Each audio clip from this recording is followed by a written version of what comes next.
Hello everybody, welcome back to my channel. Today I'm going to be going through my workflow from start to finish in Lightroom and in Photoshop. First, I'd like to mention this video is kindly sponsored by Skillshare. They are an online learning community with more than 17,000 classes to choose from. You can choose from a variety of different subjects. It's arts, crafts, technology, obviously photography and Photoshop. So if you guys are looking for more information on skin retouching or in general how Photoshop works, or you want to know certain things about photography, then this is the place to go. If you guys want to check out Skillshare, make sure to do it now. They offer a free trial to the first 500 people that subscribe using my link down below. So make sure to check it out, and I'm sure you're going to enjoy it and learn a lot. I'm going to start with importing. I'm going to work on this shoot. It's actually imported already, but I just want to show you how everything is set up on my main screen in Lightroom. I select my folder. It's usually just my cards that I have connected. I have all my images here. I usually don't import suspect duplicates, and I make a second copy to my backup drive. I usually select the subfolder. I name the subfolder whichever way I want to. This way I had Beauty Alva because I shot it with Alva. Lynch was the makeup artist for this one. And then I just press import. And once the photos import, I have all my images here. So I just go through every single one of them, and then if I like something, I will star it. And then once I have my single star, I go again and I select 2 stars, as you see here. So I have 2 star here, 2 star there. So basically I will just keep doing that until I'm left with a bunch of photos that I really like. So there's going to be a bunch of images here, as you see, and sometimes I go into like 3s, as you see, and 4s and so on. So just to kind of make the selection easier, and I go through it a few times just to make sure that I kind of, narrowed it down to the few images that I like. So in this case, I narrowed it down to 4. And this way it just helps you to just kind of do it in stages rather than trying to do your final selection in the first go, because it's usually quite difficult. So looking at those, once I have an image that I like, I can start doing adjustments to it. And I usually do very light adjustments. I use my own presets that I have.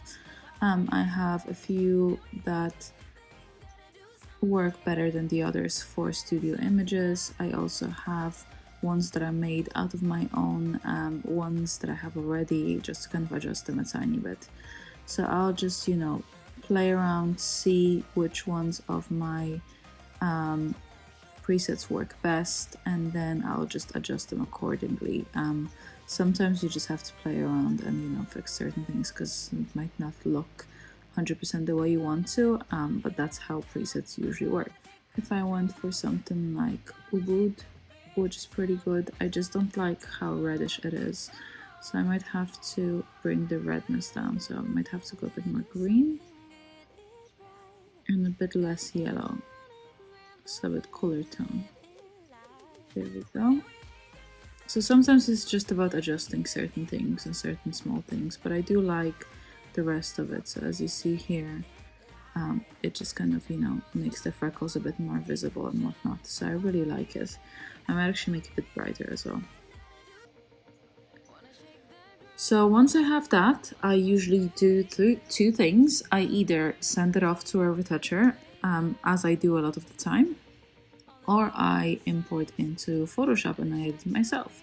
So I just select edit in Adobe Photoshop CC 2018, because that's the Photoshop I use, and the photo just opens there and it's ready to retouch. So usually with my photos, because a lot of people ask me that, I usually apply presets first and then I edit the photo in Photoshop, just because it's easier to, or it's better to add the presets onto a raw image, because it works with the colors better and it just adjusts the colors better rather than working with a JPEG or a TIFF, because it doesn't have as much control over the colors. So as I said, because of that, I usually do Lightroom first, adjustments first, so any type of presets or anything like that, and then I go into Photoshop and I edit the skin.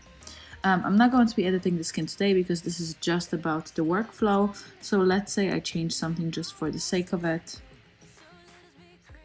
I do it here. This is just a very random thing. I don't usually go like that, but just to kind of demonstrate to you guys, just so you can see the change in the images. So let's say I just do that and I save the image back into Lightroom. So I just press Ctrl S and it saves it right back into Lightroom. So now I can go back here and you will see one pop up now. Exactly. So we have this one here, that's the before and that's the after. As I said, don't mind my beautiful 5-second retouching. Once I have that, I do a few things. I go into my library. I change the name of the file. So I usually would select the bulk of images. So let's say select all my selections and change the name onto like here, and Stowska photography or whatever I kind of find good for this particular image. For now, I'm only going to select one just because I don't want to have a bunch of random images named all different things. So I'm going to change the name here. Now, as you see here, it changes it here. What I also usually do is I add some keywords. So I add maybe my name, you know, if it's a studio shoot, maybe like deep silver, parabolic umbrella, studio, just to help myself with the SEO side of things, especially if I upload to YouTube. It's very important. It helps you get your images and your work discovered. So it's really, really good to do it. And then if I have a bunch of images that I want to apply it to, I would usually just sync. So I'll do sync and then the keywords are here and I just press synchronize it and adds it onto all of the other images. Once I have that done, I go into export. And here it depends what I want to do. I usually need to select my folder that I have. So I'll go into my egg basket 9. I'm going to do beauty alpha. And then I'm going to select maybe finished or final images. And then I'm not renaming them because I have the name here already. You can do it, but if you do it here, this way you're not going to have the same names of the exported files and the files that are in the program. So if, let's say, a client comes back to you with changes and it's a number, I don't know, 300, you're going to have to look for it. So this way here, if you do it pre-exporting, you have all the files named the way you want to. So if there is any changes, you can just find the file here straight away. Once I have that, I usually select JPEG, srgb, quality 100. I usually select either long edge, depending if the client needs a full size, then I just, you know, uncheck that. If they do need a full size, or if they need a crop, I would just select this. Usually if I export for Instagram, I usually export around 2000 pixels because sometimes you have to crop the top and the bottom. On the resolution, I usually select 300. I know you can select 72 pixels per inch. I usually just leave it at 300. I don't see any difference in terms of quality of the images or anything like that in, you know, on Instagram or anything like that.